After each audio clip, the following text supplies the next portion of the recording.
I read something recently that I wanted to share with you because it's very common to get test anxiety or nervousness for any other reason. And it's a study that kind of puts a different spin on being nervous or having test anxiety. So it comes from, this book called Originals by Adam Grant. And I just want to read 2 pages to you. And I hope that it gives you a little bit of different perspective. I really enjoyed it and it gave me some different perspective. So if you want to go get a snack and something cozy and sit down and listen to me read 2 pages to you, go for it. All right. Like I said, this is about a study that was done.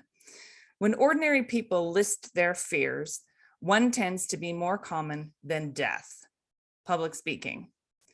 As Jerry Seinfeld jokes, if you have to go to a funeral, you're better off in the casket than doing the eulogy. If we want to understand how to manage fear, we don't have to threaten people's lives. We only need to threaten to put them on stage.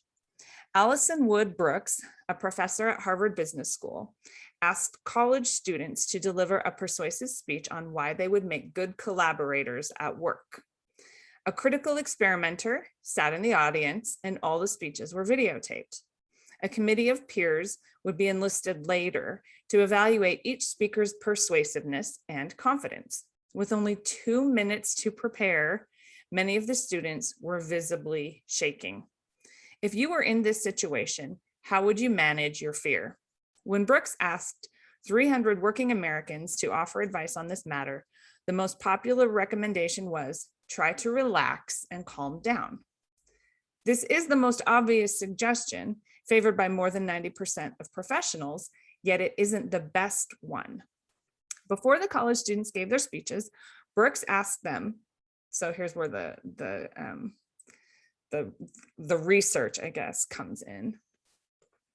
She's going to test them 2 different ways. So before the college students gave their speeches, Brooks asked them to speak 3 words out loud. She randomly assigned them to say either I am calm or I am excited. That one word, calm versus excited, was sufficient to significantly alter the quality of their speeches. When students labeled their emotions as excitement, their speeches were rated as 17% more persuasive and 15% more confident than those of students who branded themselves calm. Reframing fear as excitement also motivated the speakers, boosting the average length of their speeches by 29%. They had the courage to spend an extra 37 seconds on stage. In another experiment, when students were nervous before taking a tough math test, they scored 22% better if they were told, try to get excited, instead of try to remain calm. But is reframing fear as excitement the best way to cope with nerves? To find out whether it's better to just acknowledge anxiety, Brooks gave students another frightening task. This one would be scarier to me than the other one. She asked them to sing 80s rock music in public. I totally sing it in my car, never in public. Standing in front of a group of peers, students belted out the Journey song, Don't Stop Believin', into a microphone. A voice recognition program on the Nintendo Wii automatically scored their performance on an accuracy scale from 0 to 100%, assessing volume, pitch, and note duration. They would earn a bonus for high scores. Before they started singing, she randomly assigned the students to say, I am anxious or I am excited. A control group who said nothing prior to performing averaged an accuracy score of 69%. Labeling the emotion as anxiety reduced accuracy to 53%. Instead of helping them accept fear, it reinforced that they were afraid. Calling it excitement was enough to spike accuracy to 80%. I think that's really cool. When I think of being nervous or fearful about something, and like, your heart beats and like you feel it, telling myself I'm calm just feels like a lie, right? Because I know something's happening. And that's what the author goes into here. So he continues, to overcome fear, why does getting excited work better than trying to calm yourself down? Fear is an intense emotion. You can feel your heart pumping and your blood coursing. In that state, trying to relax is like slamming on the brakes when a car is going 80 miles per hour. The vehicle still has momentum.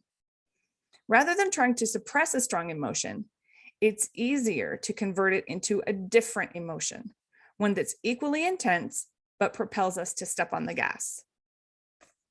So anyway, that's just my little tip. If you feel yourself having test anxiety or anxiety about learning ASL or learning anything in life in this class or any other class, reframe your feelings. Try to replace it with something that's equally intense or equally, exciting, but put a positive spin on it.